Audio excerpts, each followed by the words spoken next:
ചരിത്ര വിഷയങ്ങളുമായി ബന്ധപ്പെട്ടിട്ടുള്ള വീഡിയോകൾ വന്നിട്ട് ഒരുപാട് കാലമായി എന്ന് കുറേ അധികം ആളുകൾ പറഞ്ഞു. അപ്പോൾ ചരിത്രത്തിലെ ഏതൊക്കെ വിഷയങ്ങളെക്കുറിച്ചിട്ടാണ് ഏറ്റവും കൂടുതൽ കമൻറ്റുകൾ വന്നിട്ടുള്ളത് എന്ന് നോക്കിയപ്പോൾ വിപ്ലവങ്ങൾ, ലോക ചരിത്രത്തിലെ പ്രധാനപ്പെട്ട വിപ്ലവങ്ങളെക്കുറിച്ചുള്ള വീഡിയോകൾ ചെയ്യണമെന്ന് ഒരുപാട് കമൻറ്റുകൾ ഞാൻ കണ്ടു. അപ്പോൾ അതിലേത് വിപ്ലവത്തെക്കുറിച്ചിട്ടുള്ള വീഡിയോ ചെയ്യണമെന്ന് എനിക്ക് രണ്ടാമതൊന്നും ആലോചിക്കേണ്ടി വന്നില്ല. ലോക ചരിത്രത്തിലെ എല്ലാ വിപ്ലവങ്ങളുടെയും മാതാവ്, അല്ലെങ്കിൽ the mother of all revolutions എന്നറിയപ്പെടുന്ന ഫ്രഞ്ച് വിപ്ലവത്തെക്കുറിച്ച് തന്നെ ഇന്നത്തെ വീഡിയോ ചെയ്യാം എന്ന് തീരുമാനിക്കുകയായിരുന്നു. നമുക്ക് വീഡിയോയിലേക്ക് കടക്കാം. My name is Alex. What I do is explain. Welcome to അലക്സ്പ്ലെയിൻ.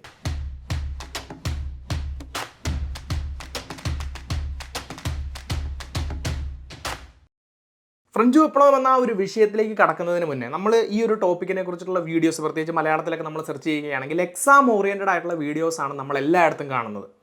അതുപോലെ തന്നെ പഠിക്കുന്ന ആളുകൾക്ക് ഈ ഫ്രഞ്ച് വിപ്ലവത്തെക്കുറിച്ച് അറിയാവുന്ന കാര്യങ്ങളെന്ന് പറഞ്ഞു കഴിഞ്ഞാൽ ഒരുപാട് ഫാക്റ്റുകളാണ്. ഫ്രഞ്ച് വിപ്ലവം നടന്ന വർഷം ഏതാണ്, ആരായിരുന്നു ആ സമയത്ത് രാജാവ്, എന്തൊക്കെയായിരുന്നു പ്രധാനപ്പെട്ട ഇവൻറ്റുകൾ, ഇങ്ങനെയുള്ള ഒരുപാട് ചോദ്യങ്ങൾക്കുള്ള ഉത്തരം നമുക്ക് അറിയാമായിരിക്കും. പക്ഷേ ഇന്നത്തെ ഈ വീഡിയോയിൽ അത്തരത്തിലുള്ള ഫാക്റ്റുകളെക്കുറിച്ചല്ല കൂടുതലായിട്ടും പറയുന്നത്. ഫ്രഞ്ച് വിപ്ലവത്തിൻ്റെ കഥ ഏതായാലും ഡിസ്കസ് ചെയ്യുന്നുണ്ട്. എന്നാൽ അതിനോടൊപ്പം തന്നെ എന്തുകൊണ്ടാണ് ഈ ഒരു ഫ്രഞ്ച് വിപ്ലവത്തെ മദർ ഓഫ് ഓൾ റെവല്യൂഷൻസ് എന്ന് വിളിക്കുന്നത്, എന്തൊക്കെ മാറ്റങ്ങളാണ് ഈ വിപ്ലവത്തിലൂടെ ലോകത്തിൽ ഉണ്ടാവാൻ സാധിച്ചിട്ടുള്ളത്, ഇങ്ങനെയുള്ള കാര്യങ്ങളെക്കുറിച്ചായിരിക്കും കൂടുതലായിട്ട് ഡിസ്കസ് ചെയ്യുക. അപ്പോൾ നമ്മൾ ഫ്രഞ്ച് വിപ്ലവത്തിലേക്ക് നേരിട്ട് കടക്കുന്നതിന് മുന്നേ ആ ഒരു കാലഘട്ടത്തിൽ, അതായത് 18-ാം നൂറ്റാണ്ടിലെ ലോകത്തിലെ ഒരു അവസ്ഥ എങ്ങനെയാണെന്ന് നമുക്കൊന്ന് ജനറലായിട്ട് മനസ്സിലാക്കാൻ വേണ്ടി ശ്രമിക്കാം. ലോകത്തിലെ എല്ലാ രാജ്യങ്ങളിലും രാജഭരണമായിരുന്നു, അല്ലെങ്കിൽ ഒട്ടുമിക്ക രാജ്യങ്ങളിലും രാജഭരണമായിരുന്നു ഉണ്ടായിരുന്നത് എന്ന് നമുക്ക് കാണാം. അപ്പോൾ ഈ രാജഭരണത്തിൻ്റെ ഒരു പ്രത്യേകതയുണ്ട്. രാജാവിൻ്റെ ഇഷ്ടങ്ങൾക്കും അനിഷ്ടങ്ങൾക്കും അനുസരിച്ചിട്ടാണ് രാജ്യത്തിൻ്റെ ഭരണവും കാര്യങ്ങളും എല്ലാം മുന്നോട്ട് പോകുന്നത്. ഇപ്പോൾ നമ്മൾ പൊളിറ്റിക്കൽ സയൻസ് ഒക്കെ പഠിക്കുന്ന ആളുകളുണ്ട് എങ്കിൽ ഒരു നേഷൻ സ്റ്റേറ്റ് എന്ന് പറഞ്ഞു കഴിഞ്ഞാൽ, ഒരു രാജ്യം എന്ന് പറഞ്ഞു കഴിഞ്ഞാൽ കൺസെപ്റ്റ് എന്താണെന്ന് ചോദിച്ചു കഴിഞ്ഞാൽ പ്രധാനമായിട്ടും 4 കാര്യങ്ങളാണ് പറയുന്നത്. ആ രാജ്യത്തിന് അതിർത്തികൾ വേണം, അതുപോലെ തന്നെ അവിടെ പൗരന്മാർ വേണം, അവിടെ നിയമങ്ങൾ വേണം, അവർക്ക് പരമാധികാരം വേണം. ഇങ്ങനെ 4 കാര്യങ്ങൾ പറയാറുണ്ട്. അപ്പോൾ രാജഭരണ കാലത്ത് ഇതെല്ലാം തീരുമാനിച്ചിരുന്നത് രാജാവായിരുന്നു എന്ന് കാണാം. രാജ്യത്തിൻ്റെ അതിർത്തി എവിടെയാണ് തീരുമാനിക്കുന്ന രാജാവാണ്. അവിടുത്തെ പൗരന്മാരാരൊക്കെയാണെന്ന് തീരുമാനിക്കുന്നത് അദ്ദേഹം തന്നെയാണ്. നിയമങ്ങൾ എന്തൊക്കെയാണെന്ന് തീരുമാനിക്കുന്നതും അദ്ദേഹം തന്നെയാണ്. ആ രാജാവിൻ്റെ കയ്യിലായിരുന്നു എല്ലാ പരമാധികാരങ്ങളും ഉണ്ടായിരുന്നത്. അപ്പോൾ ഈ ഒരു കൺസെപ്റ്റ് ആയിരുന്നു പണ്ട് എല്ലായിടത്തും. അപ്പോൾ രാജാവ് എന്ന ആ പദവി, അല്ലെങ്കിൽ രാജസ്ഥാനം എന്ന് പറയുന്നത് ദൈവീകമായിരുന്നു എന്ന് എല്ലാവരും വിശ്വസിച്ചിരുന്നു. അതായത് രാജാവിന് അധികാരം കൊടുക്കുന്നത് ദൈവം നേരിട്ടാണ്. അതുകൊണ്ട് രാജാവിൻ്റെ കാര്യങ്ങളെ ഒന്നും ചോദ്യം ചെയ്യാൻ പാടില്ല. അപ്പോൾ ഈ ഒരു രീതിയിലായിരുന്നു കാര്യങ്ങൾ മുന്നോട്ട് പോയിക്കൊണ്ടിരുന്നത്. പക്ഷേ രാജാവ് മാത്രമല്ല, രാജാവിൻ്റെ തൊട്ടടുത്ത് നിൽക്കുന്ന കുറച്ച് ആളുകൾ കൂടെയുണ്ട്. അപ്പോൾ ഒരു രാജ്യത്തെ പുരോഹിത വർഗ്ഗം, കാരണം ദൈവത്തിൻ്റെ കയ്യിൽ നിന്നും രാജാവിന് അധികാരം വരുന്നത് കൊണ്ട് ദൈവവുമായിട്ട് നേരിട്ട് ഇടപാട് നടത്തുന്ന ആളുകൾ എന്ന രീതിയിൽ ഒരു പുരോഹിത വർഗ്ഗം. അതുപോലെ തന്നെ രാജ്യത്തെ പവർഫുൾ ആയിട്ടുള്ള ഒരു ക്ലാസ്, അവിടുത്തെ ജന്മിമാരായിരിക്കാം, അല്ലെങ്കിൽ ഫ്യൂഡൽ ലോഡ്സ് ആയിരിക്കാം, ഇങ്ങനെയുള്ള ഒരു പവർഫുൾ ആയിട്ടുള്ള ഒരു ക്ലാസ്. ഇത്രയും ആളുകളുടെ കയ്യിലായിരുന്നു പ്രധാനമായിട്ടും അധികാരം കോൺസെൻട്രേറ്റ് ചെയ്തിരുന്നത്. എന്നാൽ ഈ ഒരു സമയത്ത്, ഏകദേശം 1600-കൾ എന്ന് പറയാം, 17-ാം നൂറ്റാണ്ടിൻ്റെയും 18-ാം നൂറ്റാണ്ടിൻ്റെയും ഒരു സമയത്ത് ലോകത്ത് പല ഭാഗങ്ങളിൽ, പ്രത്യേകിച്ച് യൂറോപ്പിൽ എൻലൈറ്റൻമെൻറ്റ്, അതുപോലെ തന്നെ റെനേസ പോലെയുള്ള പുതിയ ആശയങ്ങൾ കടന്നു വരുന്നുണ്ട്. നവോത്ഥാനം, അതുപോലെ തന്നെ ആളുകൾ ചിന്തിക്കാനും കാരണങ്ങൾ അന്വേഷിക്കാനും ഒക്കെ തുടങ്ങുന്ന ഒരു സമയത്തിൻ്റെ ആരംഭമാണത്. അപ്പോൾ ശാസ്ത്രത്തിൻ്റെയൊക്കെ പ്രധാനപ്പെട്ട ഒരു വളർച്ച സംഭവിക്കുന്നത് ആ ഒരു കാലഘട്ടത്തിലാണ് എന്ന് കാണാം. ഈ ഒരു കാലഘട്ടത്തിൽ ഈ രാജാധികാരം, അതുപോലെ തന്നെ രാജ്യം എന്ന് പറഞ്ഞിട്ടുള്ള കൺസെപ്റ്റ്, ഇങ്ങനെയുള്ള കാര്യങ്ങളെയൊക്കെ ആളുകൾ ചോദ്യം ചെയ്യാൻ തുടങ്ങുകയാണ്. റിലിജിയനൊക്കെ, മതത്തിനൊക്കെ ആ ഒരു കാലഘട്ടത്തിൽ ആളുകളുടെ ഇടയിൽ ചോദ്യം ചെയ്യപ്പെടാനാവാത്ത ഒരു സ്ഥാനമായിരുന്നു ഉണ്ടായിരുന്നത്. അതിനെയൊക്കെ ആളുകൾ ചോദ്യം ചെയ്യുകയും ജനങ്ങൾക്കൊക്കെ അത്തരം കാര്യങ്ങളോട് കൂടുതൽ ഇൻട്രസ്റ്റ് ഉണ്ടാവാൻ വേണ്ടി തുടങ്ങുകയും ചെയ്യുന്നു. ആ ഒരു കാലഘട്ടത്തിൽ ഒരുപാട് ചിന്തകന്മാരും അവരുടേതായിട്ടുള്ള വാക്കുകളൊക്കെ മുന്നോട്ട് വരുന്നുണ്ട്. അതിൽ വളരെ പ്രധാനപ്പെട്ട ഒരു ചിന്തകനായിരുന്നു ജോൺ ലോക്കി എന്ന് പറയുന്നത്. അദ്ദേഹം പ്രധാനമായിട്ട് മുന്നോട്ട് വെക്കുന്ന ആശയം, ഈ രാജസ്ഥാനം എന്ന് പറയുന്നത്, രാജാവിൻ്റെ സ്ഥാനം ഡിവൈനാണ്, ദൈവം നൽകുന്നതാണ് എന്നതിനൊരു തെളിവുമില്ല, അതങ്ങനെ ആവരുത്, രാജാവിൻ്റെ സ്ഥാനം നൽകേണ്ടത് ജനങ്ങളാണ് എന്നുള്ളൊരാശയം അദ്ദേഹം മുന്നോട്ട് വെക്കുന്നുണ്ട്. അതുപോലെ തന്നെ മോണ്ടസ്ക്യൂ, റൂസോ, വോൾട്ടയർ, ഇങ്ങനെയുള്ള ഒരുപാട് ചിന്തകന്മാർ വരുന്നുണ്ട്. അതിനകത്തിപ്പോൾ ജീൻ ജാക്വസ് റൂസോ എന്ന് പറഞ്ഞുള്ള ചിന്തകൻ്റെ വാക്ക് നമ്മളെല്ലാവരും കേട്ടിട്ടുണ്ടാവും. മനുഷ്യൻ ജനിക്കുന്നത് സ്വതന്ത്രനായിട്ടാണ്, പക്ഷേ എല്ലാ കാലത്തും അവൻ ചങ്ങലകളിലാണ് എന്നാണ് അദ്ദേഹം പറയുന്നത്. അതായത് മനുഷ്യൻ സ്വതന്ത്രനാണ്, സ്വന്തം കാര്യം തീരുമാനിക്കാനും സ്വന്തം ആശയങ്ങളായിട്ട് മുന്നോട്ട് പോകാനുള്ള അധികാരമൊക്കെ നമുക്കുണ്ടെങ്കിലും ഈ പഴഞ്ചൻ ആശയങ്ങൾ, രാജാവിൻ്റെ ഡിവിനിറ്റി പോലെയുള്ള ആശയങ്ങളിലൊക്കെ വിശ്വസിച്ച് നമ്മളെപ്പോഴും ചങ്ങലകളിലാണ് എന്നൊക്കെ അദ്ദേഹം പറഞ്ഞ് മുന്നോട്ട് വരുന്നു. അപ്പോൾ നമ്മൾ ഫ്രഞ്ച് വിപ്ലവമാകുന്ന ഒരു സംഭവം ഡിസ്കസ് ചെയ്യുന്നതിന് മുന്നേ ആ ഒരു കാലഘട്ടം എന്തായിരുന്നു എന്ന് കൃത്യമായി മനസ്സിലാക്കുക. ആരാലും ചോദ്യം ചെയ്യപ്പെടാതെ തന്നിഷ്ടപ്രകാരം രാജ്യം ഭരിച്ച് മുന്നോട്ട് പോകുന്ന കുറേ രാജാക്കന്മാരും അവരുടെ ശിങ്കിടികളും, എന്നാൽ ഇത്തരം അധികാരങ്ങളെയും അധികാര സ്രോതസ്സുകളെയും ഒക്കെ ചോദ്യം ചെയ്യുന്ന എൻലൈറ്റൻമെൻറ്റ് പോലെയുള്ള ആശയങ്ങളുടെയും കൂടി കാലഘട്ടമായിരുന്നു ഇത് എന്ന് മനസ്സിലാക്കുക. ഇനി നമുക്ക് നമ്മുടെ കഥ ഫ്രാൻസിലേക്ക് കൊണ്ടുവരാം. ഫ്രാൻസിൽ എന്തായിരുന്നു ആ കാലഘട്ടത്തിൽ നടന്നിരുന്നത്? ഞാൻ നേരത്തെ പറഞ്ഞതുപോലെ തന്നെ രാജഭരണമായിരുന്നു. ബോർബോൺ ഡൈനാസ്റ്റി എന്ന് പറഞ്ഞിട്ടുള്ള ഒരു രാജവംശമായിരുന്നു അവിടെ ഭരിച്ചുകൊണ്ടിരുന്നത്. ഈ ഒരു കാലഘട്ടത്തിൽ ലൂയി 16 എന്ന് പറഞ്ഞിട്ടുള്ള ഒരു രാജാവായിരുന്നു അവിടെ ഉണ്ടായിരുന്നത്. അപ്പോൾ ഈ രാജാവിനെ കുറിച്ച് ആളുകൾക്ക് ഒട്ടും നല്ല അഭിപ്രായം ഉണ്ടായിരുന്നില്ല. രാജാവിന് തോന്നിയതുപോലെ രാജ്യം ഭരിക്കുകയായിരുന്നു. അദ്ദേഹത്തിന് തോന്നുമ്പോഴെല്ലാം യുദ്ധം ചെയ്യുക, അദ്ദേഹത്തിന് വേണ്ടപ്പോഴെല്ലാം കൊട്ടാരം മോടി പിടിപ്പിക്കുക, ജനങ്ങളുടേതായിട്ടുള്ള ഒരു പ്രശ്നങ്ങളിലേക്കും ഇറങ്ങിച്ചെല്ലാതെ തൻ്റെ ജീവിതം സുഖകരമായിട്ട് അദ്ദേഹം മുന്നോട്ട് കൊണ്ടുപോവുകയായിരുന്നു. അദ്ദേഹത്തിൻ്റെ പല തീരുമാനങ്ങളും ആ രാജ്യത്തെ കടക്കണിയിലേക്ക് നയിച്ചിട്ടുള്ളതായിട്ട് കാണാം. ഇപ്പോൾ ഒരു ഉദാഹരണം നോക്കുകയാണെങ്കിൽ, നമ്മളിപ്പോൾ ആ ഒരു കാലഘട്ടത്തിൽ നോക്കിക്കഴിഞ്ഞാൽ പല രാജ്യങ്ങളും തമ്മിൽ നേരിട്ട് റിലേഷൻസ് ഉണ്ട്. ചിലപ്പോൾ ഒരാളുടെ കസിനായിരിക്കാം മറ്റൊരു രാജ്യം ഭരിക്കുന്നത്, മറ്റൊരു രാജ്യത്ത് നിന്ന് ഈ രാജാവ് കല്യാണം കഴിച്ചിട്ടുണ്ടായിരിക്കാം. അപ്പോൾ ഇത്തരത്തിൽ കുടുംബത്തിൻ്റെ ഇടയിലുണ്ടാകുന്ന വഴക്കുകൾ പോലും യുദ്ധങ്ങളിലേക്ക് നയിക്കുമായിരുന്നു. അതുപോലെ തന്നെ തൻ്റെ ശത്രുവിനെതിരെ വേറെ ആരെങ്കിലും യുദ്ധം ചെയ്യുമ്പോൾ അയാളെ സഹായിക്കാൻ പോവുക, ഇങ്ങനെ രാജാക്കന്മാർ എപ്പോഴും യുദ്ധത്തിൽ ഏർപ്പെടുന്നത് നമുക്ക് കാണാം. 30 years വാർ, 7 years വാർ, ഇങ്ങനെ പല യുദ്ധങ്ങളും യൂറോപ്പിൽ ആ സമയത്ത് നടക്കുന്നുണ്ടായിരുന്നു. അപ്പോൾ ഇത്തരത്തിലുള്ള യുദ്ധങ്ങൾ ചെയ്യണമെന്ന് ജനങ്ങൾക്ക് യാതൊരു താല്പര്യവും ഉണ്ടായിരിക്കില്ല. പക്ഷേ രാജാവിന് താല്പര്യമുള്ളത് കൊണ്ട് ഇവിടെ യുദ്ധങ്ങൾ നടക്കുന്നു. ഈ യുദ്ധം എന്ന് പറയുന്നത് എപ്പോഴും പണച്ചിലവുള്ള ഒരു പരിപാടിയാണ്. ധാരാളം പണം യുദ്ധം ചെയ്യുന്നതിന് ആവശ്യമായിട്ട് വരും. പക്ഷേ പലപ്പോഴും രാജാവിൻ്റെ അടുത്ത് പണം ഉണ്ടാവാറില്ല. അപ്പോൾ എന്താണ് ഒരു രാജാവിൻ്റെ വരുമാനം അല്ലെങ്കിൽ രാജ്യത്തിൻ്റെ വരുമാനം എന്ന് പറയുന്നത് എന്താണ്? അവിടുത്തെ നികുതിയാണ്. അപ്പോൾ ജനങ്ങളിൽ നിന്നും ഭാരിച്ച നികുതി ഈടാക്കിക്കൊണ്ട് ഇത്തരത്തിലുള്ള യുദ്ധങ്ങൾ ചെയ്യാൻ പോകും. ഇതിലൊരു യുദ്ധത്തിലും ഇവർക്ക് ജയിക്കാൻ സാധിച്ചിരുന്നില്ല. ആ സമയത്തെ യുദ്ധങ്ങളിലൊക്കെ ഫ്രാൻസ് തോൽക്കുകയായിരുന്നു ചെയ്തത്. അതുകൊണ്ട് യുദ്ധം കൊണ്ട് ഒരു ലാഭവും അവർക്ക് കിട്ടിയിരുന്നില്ല. ഈ തരത്തിൽ രാജ്യത്തെ കടക്കണിയിലേക്ക് തള്ളിവിടുന്ന തീരുമാനങ്ങളായിരുന്നു രാജാവ്, പ്രത്യേകിച്ച് ലൂയി 16 രാജാവൊക്കെ ആ കാലഘട്ടത്തിൽ നടത്തിയിരുന്നത്. ഇനി രാജാവ് മാത്രമല്ല, ചരിത്രം പഠിക്കുന്ന ആളുകൾ നിങ്ങൾ കേട്ടിട്ടുണ്ടാവും, രാജാവിൻ്റെ ഭാര്യയ്ക്കും വളരെ വലിയ രീതിയിലുള്ള ഒരു കുപ്രസിദ്ധി ഉണ്ടായിരുന്നു. മേരി ആൻ്റോണിയറ്റ് എന്ന് പറഞ്ഞിട്ടുള്ള രാജ്ഞി തൻ്റേതായിട്ടുള്ള ലക്ഷറിയിലായിരുന്നു ജീവിച്ചിരുന്നത്. അതുപോലെ തന്നെ ആളുകൾ അവർക്ക് ഭക്ഷണമില്ല, അവർക്ക് തിന്നാൻ ബ്രെഡില്ല എന്ന് പറഞ്ഞപ്പോൾ നിങ്ങൾക്ക് ബ്രെഡില്ലെങ്കിൽ എന്താ, നിങ്ങൾ കേക്ക് തിന്നോളൂ എന്ന് വളരെ നിരുത്തരവാദപരമായിട്ടുള്ള ഒരു സ്റ്റേറ്റ്മെൻറ്റ് കൊടുത്തൊരു രാജ്ഞിയാണ്. അപ്പോൾ ഇത്തരത്തിലുള്ള കടക്കണിയും കാര്യങ്ങളൊക്കെ ഉണ്ടാകുമ്പോൾ അത് അനുഭവിക്കുന്നത് ആരാണ്? അവിടുത്തെ സാധാരണക്കാരായിട്ടുള്ള ജനങ്ങളാണ്. രാജാവിന് എപ്പോഴും രാജാവിൻ്റെ ലക്ഷറിയിൽ മുന്നോട്ട് പോകാം, പക്ഷേ ജനങ്ങൾക്ക് പട്ടിണിയും പരിവട്ടവും ഒക്കെ ആയിരുന്നു. അവിടെ കൃഷി നാശം സംഭവിക്കുന്നു, ജനങ്ങൾക്കൊന്നും തിന്നാനില്ലാത്ത അവസ്ഥ, രാജ്യത്തിൻ്റെ സാമ്പത്തിക സ്ഥിതി താഴേക്ക് പോകുന്നത് കൊണ്ട് ഭക്ഷണ സാധനങ്ങളുടെ എല്ലാം വില മുകളിലേക്ക് ഉയരുന്നു. അങ്ങനെ പട്ടിണിയും ക്ഷാമവും ഒക്കെ ആയിട്ട് ആളുകൾ മരിക്കുന്ന ഒരവസ്ഥയിലേക്ക് വരെ ഫ്രാൻസ് പോവുകയാണ്. അപ്പോൾ ഈ ഒരു സാഹചര്യത്തിൽ ജനങ്ങൾക്ക് രാജാവിനും അവിടുത്തെ ആ ഒരു ഭരണ രീതിക്കുമെതിരെ ഉണ്ടായിരുന്ന ഒരു അമർഷം വിപ്ലവത്തിൻ്റെ ഒരു കാരണമായി എന്ന് നമുക്ക് പറയാം. പക്ഷെ നമ്മളിവിടെ ഒരു കാര്യവും കൂടെ മനസ്സിലാക്കണം. ഫ്രാൻസിൻ്റെ സൊസൈറ്റി, അവിടുത്തെ ഒരു സാമൂഹിക ഘടന എങ്ങനെയായിരുന്നു എന്നുള്ളത്. ഫ്രാൻസിൻ്റെ സൊസൈറ്റിയെ പ്രധാനമായിട്ടും 3 എസ്റ്റേറ്റുകളായിട്ട് തിരിച്ചിട്ടുണ്ടായിരുന്നു. First estate, second estate, third estate. ഇതിൽ ഫസ്റ്റ് എസ്റ്റേറ്റ് എന്ന് പറയുന്നതാണ് അവിടുത്തെ പുരോഹിത വർഗ്ഗം, ക്ലർജി എന്നാണ് അവരെ വിളിച്ചിരുന്നത്. അതായത് ഞാൻ പറഞ്ഞു റിലീജിയനൊക്കെ വലിയ രീതിയിലുള്ള ഒരു പ്രാധാന്യം ആ ഒരു കാലഘട്ടത്തിൽ ഉണ്ടായിരുന്നു. അതുകൊണ്ട് പുരോഹിത വർഗ്ഗത്തിന് വലിയ രീതിയിലുള്ള ഒരു പ്രാധാന്യം ഉണ്ടായിരുന്നു. സെക്കൻഡ് എസ്റ്റേറ്റ് എന്ന് പറയുന്നത് അവിടുത്തെ നോബിൾസ്, ഫ്യൂഡൽ ലോഡ്സ് അല്ലെങ്കിൽ അവിടുത്തെ പ്രഭുക്കന്മാർ, ഇങ്ങനെയൊക്കെയുള്ള ആളുകളായിരുന്നു സെക്കൻഡ് എസ്റ്റേറ്റിലുണ്ടായിരുന്നത്. അപ്പോൾ ഫസ്റ്റ് എസ്റ്റേറ്റിലും സെക്കൻഡ് എസ്റ്റേറ്റിലും ഉണ്ടായിരുന്ന ആളുകൾ സമൂഹത്തിൽ നല്ല നിലയും വിലയുമുള്ള ആളുകളായിരുന്നു, ധാരാളം സ്വത്തും കാര്യങ്ങളൊക്കെ ഉണ്ടായിരുന്ന ആളുകളായിരുന്നു എന്ന് നമുക്ക് കാണാം. അപ്പോൾ ഇവർ തന്നെയായിരുന്നു രാജ്യത്തിലെ ഏറ്റവും പ്രഗത്ഭന്മാർ അല്ലെങ്കിൽ ഏറ്റവും പ്രമുഖന്മാരായിട്ടുള്ള ആളുകൾ. ഇവർക്ക് ഒരു വലിയ സൗജന്യം രാജ്യം ചെയ്തു കൊടുത്തിട്ടുണ്ടായിരുന്നു. ഇവർക്ക് നികുതി കൊടുക്കേണ്ട ആവശ്യമുണ്ടായിരുന്നില്ല. സോ രാജ്യത്തെ ഭൂരിഭാഗം സ്വത്തും ഭൂരിഭാഗം അധികാരങ്ങളും കൈയടക്കി വെച്ചിരുന്ന ഈ 2 എസ്റ്റേറ്റിലെ ആളുകളായിരുന്നു. എന്നാൽ അവർക്ക് നികുതി ഭാരം ഉണ്ടായിരുന്നില്ല എന്ന് കാണാം. അവർ വളരെ ഫ്രീ ആയിട്ട് സന്തോഷമായിട്ട് ജീവിക്കുകയായിരുന്നു. നമ്മൾ മനസ്സിലാക്കേണ്ടത് ഫ്രാൻസിലെ തേർഡ് എസ്റ്റേറ്റിനെ കുറിച്ചാണ്. ഏറ്റവും താഴെ ഉണ്ടായിരുന്ന വിഭാഗമായിരുന്നു തേർഡ് എസ്റ്റേറ്റ് എന്ന് പറയുന്നത്. ഈ തേർഡ് എസ്റ്റേറ്റിൽ 2 തരത്തിലുള്ള ആളുകളുണ്ടായിരുന്നു. അവിടുത്തെ മിഡിൽ ക്ലാസ്സുകാരും അവിടുത്തെ ലോവർ ക്ലാസ്സുകാരും. അവിടുത്തെ ഏറ്റവും സാധാരണക്കാരായിട്ടുള്ള ആളുകൾ. മിഡിൽ ക്ലാസ് എന്ന് പറഞ്ഞു കഴിഞ്ഞാൽ ആരാണ്? നല്ല വിദ്യാഭ്യാസവും നല്ല ജോലിയും ഒക്കെ ചെയ്ത് മുന്നോട്ട് പോകുന്ന ആളുകൾ. ചിലപ്പോൾ ടീച്ചർമാരായിരിക്കാം, ഡോക്ടർമാരായിരിക്കാം, അഡ്വക്കേറ്റ്സ് ആയിരിക്കാം, ചെറിയ രീതിയിലുള്ള ബിസിനസ് ചെയ്യുന്ന ആളുകളായിരിക്കാം. ഇങ്ങനെയൊക്കെ മുന്നോട്ട് പോകുന്ന ആളുകളായിരുന്നു മിഡിൽ ക്ലാസ്സുകാരെന്ന് പറയുന്നത്. എന്നാൽ ലോവർ ക്ലാസ് എന്ന് പറയുമ്പോഴോ അതിലും താഴെ കിടക്കുന്നതാണ്. അതായത് വിദ്യാഭ്യാസമൊന്നുമില്ലാതെ കൂലി വേല ചെയ്ത് അല്ലെങ്കിൽ കൃഷിപ്പണി ചെയ്ത് ഫാക്ടറികളിലൊക്കെ ജോലി ചെയ്ത് ദാരിദ്ര്യത്തിലൊക്കെ മുന്നോട്ട് പോയിക്കൊണ്ടിരുന്ന ആളുകളെയായിരുന്നു ലോവർ ക്ലാസ് എന്ന് വിളിച്ചിരുന്നത്. അപ്പോൾ ഈ 2 കൂട്ടത്തിലുള്ള ആളുകൾ കൂടി ചേരുമ്പോഴാണ് തേർഡ് എസ്റ്റേറ്റ് എന്ന് പറയുന്നത്. ഈ ഒരു വിപ്ലവം നടക്കുന്നത് 1750-കളിലൊക്കെ ശേഷം നമ്മൾ നോക്കുകയാണെങ്കിൽ ഫ്രാൻസിലെ ജനസംഖ്യയുടെ 98% ഈ തേർഡ് എസ്റ്റേറ്റിലെ ആളുകളായിരുന്നു എന്ന് കാണാം. ഇവരായിരുന്നു രാജ്യത്തിൻ്റെ മുഴുവൻ നികുതിയും കൊടുക്കേണ്ടത്. ഇവർ നികുതി കൊടുക്കുക എന്ന് പറഞ്ഞു കഴിഞ്ഞാൽ ഒരു തരത്തിലുള്ള നികുതിയല്ല, 2 തരത്തിലുള്ള നികുതി അവർ കൊടുക്കണമായിരുന്നു. രാജ്യത്തിനും നികുതി കൊടുക്കണം, അതുപോലെ തന്നെ അവിടുത്തെ ചർച്ചിനും അവിടുത്തെ ആ ഒരു റിലീജിയസ് ഇൻസ്റ്റിറ്റ്യൂഷൻസിനും ഇവർ നികുതി കൊടുക്കേണ്ടതായിട്ടുണ്ടായിരുന്നു. ഇവർ കഷ്ടപ്പെട്ട് പണിയെടുക്കുന്നു, ചെറിയ രീതിയിലുള്ള വരുമാനം ഉണ്ടാക്കുന്നു. ഈ വരുമാനത്തിൻ്റെ ഭൂരിഭാഗവും രാജ്യത്തിൻ്റെ നികുതിക്കായിട്ട് ഇവർ കൊടുക്കുന്നു. എന്നിട്ട് പട്ടിണിയിലും പരിവട്ടത്തിലും ജീവിക്കുന്നു. എന്നാൽ ഇവരുടെ നികുതി രാജ്യത്തിന് കൊടുക്കുന്നതുകൊണ്ട് എന്തെങ്കിലും ഉപകാരമുണ്ടോ?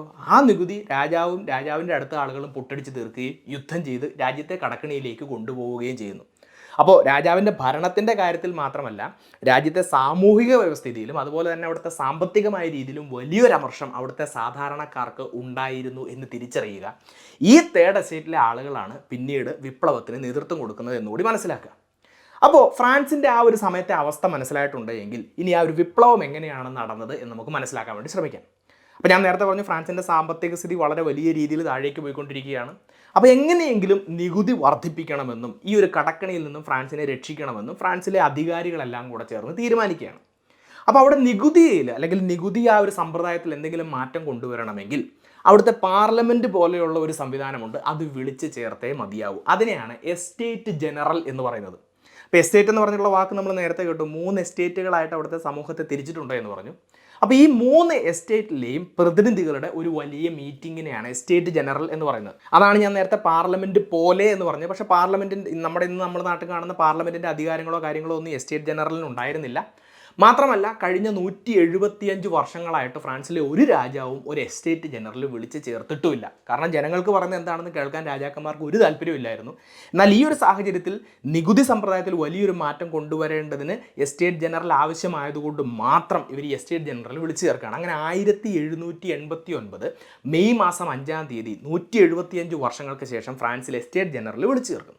പക്ഷേ എസ്റ്റേറ്റ് ജനറൽ നമ്മളൊന്ന് സൂക്ഷിച്ച് നോക്കിക്കഴിഞ്ഞാൽ അതൊരു വെറും പ്രഹസനമായിരുന്നു എന്ന് കാണാം. എന്തുകൊണ്ടാണെന്ന് ചോദിച്ചു കഴിഞ്ഞാൽ ഈ 3 എസ്റ്റേറ്റിലെ ആളുകൾ കൂടി ചേർന്നിരുന്നു കൊണ്ടല്ല കാര്യങ്ങൾ ചർച്ച ചെയ്യുകയും തീരുമാനമെടുക്കുകയും ചെയ്തിരുന്നത്. 3 പേരും 3 ഡിഫറൻ്റ് ആയിട്ടുള്ള ഹോളുകളിലായിരുന്നു സമ്മേളിച്ചിരുന്നത്. 3 പേരും അവരുടേതായിട്ടുള്ള അഭിപ്രായം പറയും. ഇപ്പോൾ രാജാവ് പറയുകയാണ് നമുക്ക് നികുതി ഇരട്ടിയാക്കണമെന്ന് പറയുകയാണെന്ന് വിചാരിക്കാം. അപ്പോൾ 3 എസ്റ്റേറ്റും ഡിഫറൻ്റ് ആയിട്ടിരുന്ന് ചർച്ച ചെയ്ത് അവരുടെ തീരുമാനം രാജാവിനെ അറിയിക്കും. അപ്പോൾ പല സാഹചര്യങ്ങളിലും എന്താണ് നടക്കുന്നത്? ഫസ്റ്റ് എസ്റ്റേറ്റും സെക്കൻഡ് എസ്റ്റേറ്റും രാജാവിൻ്റെ തീരുമാനത്തെ അനുകൂലിക്കും. തേർഡ് എസ്റ്റേറ്റ് ഭൂരിഭാഗ സമയങ്ങളിലും അതിനെ പ്രതികൂലിക്കും. പക്ഷേ 2-നെതിരെ 1 വോട്ടിന് ഈ തേർഡ് എസ്റ്റേറ്റുകാർ പറയുന്ന എല്ലാ കാര്യങ്ങളും തള്ളിപ്പോവുകയായിരുന്നു ചെയ്തിരുന്നത്. അപ്പോൾ ഇവിടെ 1789 എസ്റ്റേറ്റ് ജനറൽ വിളിച്ച് ചേർത്തപ്പോൾ തേർഡ് എസ്റ്റേറ്റിലെ ആളുകൾ പറഞ്ഞു അങ്ങനെ ചെയ്താൽ ശരിയാവില്ല, നമ്മൾ 3 പേരും ഒന്നിച്ച് ചേർന്ന് തീരുമാനമെടുക്കണം. ഓരോ എസ്റ്റേറ്റിനും ഓരോ വോട്ട് എന്നത് മാറ്റിയിട്ട് മുഴുവൻ ആളുകൾക്കും അതിൽ പങ്കെടുക്കുന്ന ഓരോ ആളുകൾക്കും വോട്ട് ചെയ്യാനുള്ള അധികാരം കൊടുക്കണം എന്ന് രാജാവിനോട് പറഞ്ഞു. പക്ഷെ അങ്ങനെ വന്നു കഴിഞ്ഞാൽ പ്രശ്നമാണ്. കാരണം ഫസ്റ്റ് എസ്റ്റേറ്റും സെക്കൻഡ് എസ്റ്റേറ്റും കൂടുന്നതിനേക്കാൾ അധികം ആളുകൾ തേർഡ് എസ്റ്റേറ്റിൽ ആ സമയത്തുണ്ടായിരുന്നു. അപ്പോൾ രാജാവ് അത് അംഗീകരിക്കാൻ തയ്യാറായില്ല.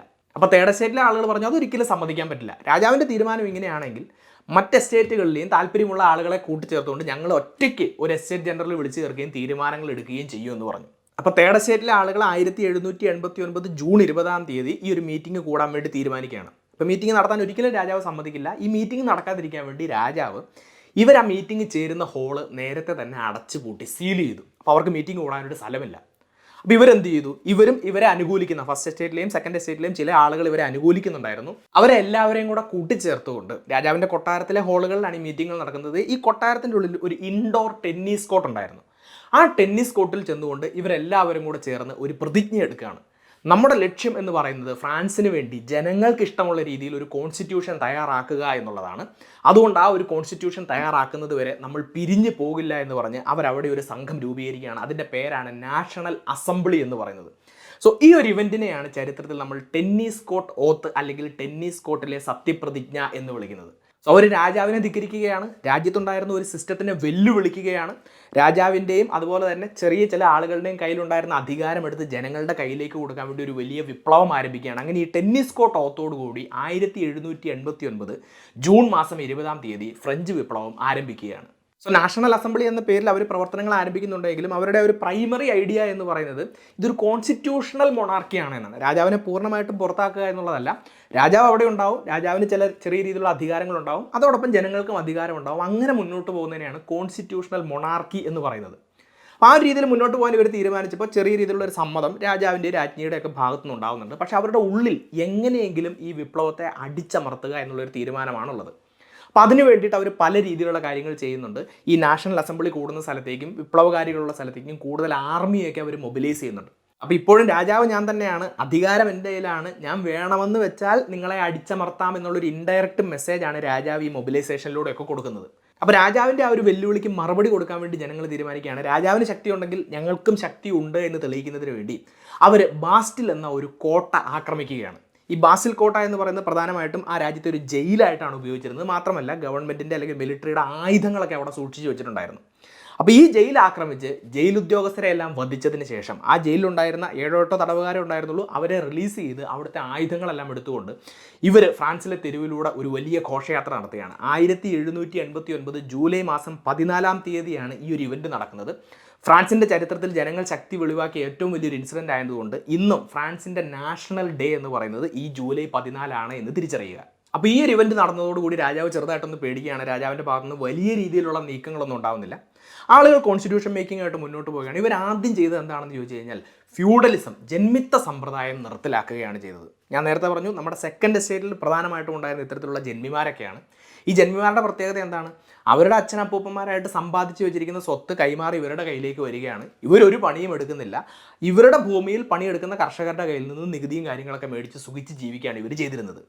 അപ്പോൾ നമ്മുടെ ഈ ഫ്രഞ്ച് റവല്യൂഷൻ ആരംഭിക്കുമ്പോൾ അല്ലെങ്കിൽ ഈ കോൺസ്റ്റിറ്റ്യൂഷൻ മേക്കിംഗ് പ്രോസസ്സ് മുന്നോട്ട് പോകുമ്പോൾ നമ്മളെല്ലാവരും മനസ്സിലാക്കേണ്ട ഒരു കാര്യം, ഇതിന് നേതൃത്വം കൊടുക്കുന്നത് പ്രധാനമായിട്ടും തേർഡ് എസ്റ്റേറ്റിലെ മിഡിൽ ക്ലാസ്സുകാരാണ്.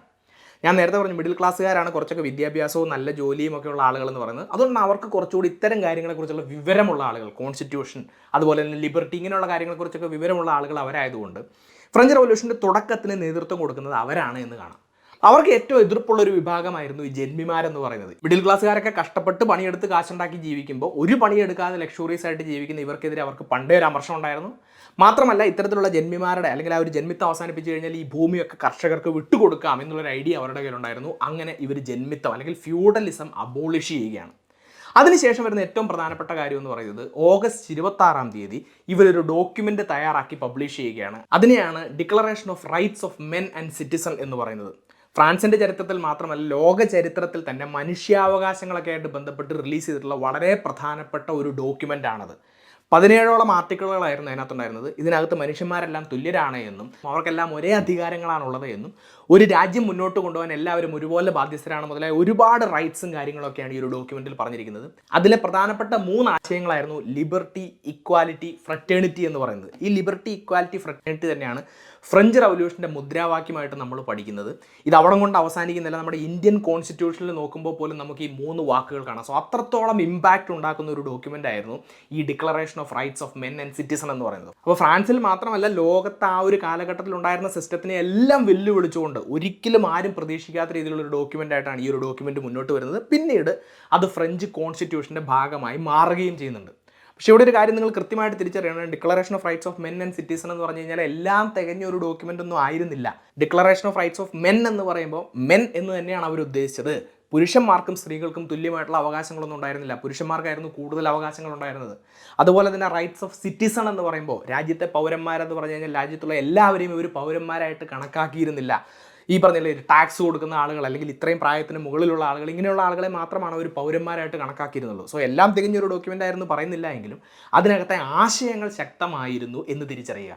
അങ്ങനെ ഇവർ ആ കോൺസ്റ്റിറ്റ്യൂഷൻ മേക്കിംഗ് പ്രോസസ്സുമായിട്ട് മുന്നോട്ട് പോവുകയാണ്. അങ്ങനെ 1791 ഫ്രാൻസിൻ്റെ ആദ്യത്തെ കോൺസ്റ്റിറ്റ്യൂഷൻ നിലവിൽ വരികയാണ്. ഇപ്പോൾ ഇവിടെ കോൺസ്റ്റിറ്റ്യൂഷൻ വരുന്നുണ്ട്, ഡിക്ലറേഷൻ ഓഫ് റൈറ്റ്സ് വരുന്നുണ്ട്, ഇങ്ങനെ നല്ല കാര്യങ്ങളൊക്കെ നടക്കുന്നുണ്ടെങ്കിലും ഈ തേർഡ് എസ്റ്റേറ്റിലെ എല്ലാവരും ഒരുപോലെ സാറ്റിസ്ഫൈഡ് ആയിരുന്നില്ല. ഞാൻ നേരത്തെ മുതലേ പറഞ്ഞിട്ട് മിഡിൽ ക്ലാസ്സുകാരാണ് ഇവിടെ എല്ലാവർക്കും നേതൃത്വം കൊടുക്കുന്നത്. അപ്പോൾ അവരുടേതായിട്ടുള്ള ആശയങ്ങളാണ് അവർ നടപ്പിലാക്കാൻ വേണ്ടി ശ്രമിക്കുന്നത്. തേർഡ് എസ്റ്റേറ്റിലെ ലോവർ ക്ലാസ് എന്ന് പറഞ്ഞുള്ളൊരു വിഭാഗമുണ്ട്. അവർ നോക്കുമ്പോൾ എന്താ സംഭവിക്കുക? ഇപ്പോഴും രാജാവ് അവിടെ തന്നെയുണ്ട്. കോൺസ്റ്റിറ്റ്യൂഷണൽ മൊണാർക്കി ആയിട്ടാണ് ഫ്രാൻസ് മുന്നോട്ട് പോകുന്നത്. അവരിൽ ഭൂരിഭാഗം പേർക്കും വോട്ട് ചെയ്യാനുള്ള അവകാശമില്ല. അവരുടെ പട്ടിണിയും ദാരിദ്ര്യവും ഒന്നും മാറ്റാൻ വേണ്ടിയിട്ടുള്ള വലിയ കാര്യങ്ങളൊന്നും ഇവർ ചെയ്യുന്നില്ല. അങ്ങനെ ചില മുറുമുറുപ്പുകൾ ഉണ്ടാവുകയാണ്. അപ്പോൾ ഈ ലോവർ ക്ലാസ്സുകാരുടെ ഇടയിൽ നിന്നും റാഡിക്കലായിട്ടുള്ള ചില ഗ്രൂപ്പുകൾ ഉദയം ചെയ്യുകയാണ്. ജാക്കോബിൻസ്, ജിറോണ്ടിസ്റ്റുകൾ പോലെയുള്ള ഗ്രൂപ്പുകൾ ഉദയം ചെയ്യുകയാണ്. ഇവരുടെ ലക്ഷ്യം എന്ന് പറയുന്നത് വിപ്ലവം ഇനിയും മുന്നോട്ട് കൊണ്ടുപോകണം, രാജാവ് എന്ന് പറഞ്ഞുള്ള ഒരു പദവി അവസാനിക്കണം, ഫ്രാൻസ് ഒരു റിപ്പബ്ലിക് ആയിട്ട് മാറണം, ജനങ്ങൾക്ക് എല്ലാം തുല്യത കൊണ്ടുവരണം, മിഡിൽ ക്ലാസ്സിലെ കുറേ പേർക്ക് മാത്രം തുല്യത കൊണ്ടുവന്നാൽ പോരാ, ഇങ്ങനെയുള്ള ആശയങ്ങളൊക്കെ ആയിട്ട് ഇവർ മുന്നോട്ട് വരികയാണ്.